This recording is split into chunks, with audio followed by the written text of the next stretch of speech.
खाली दू को रख ले हैं, मेरे साथी ने बोला है।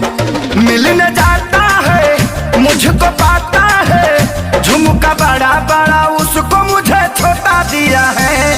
भतार मेरा होली में धोखा दिया है, भतार मेरा होली में धोखा दिया है।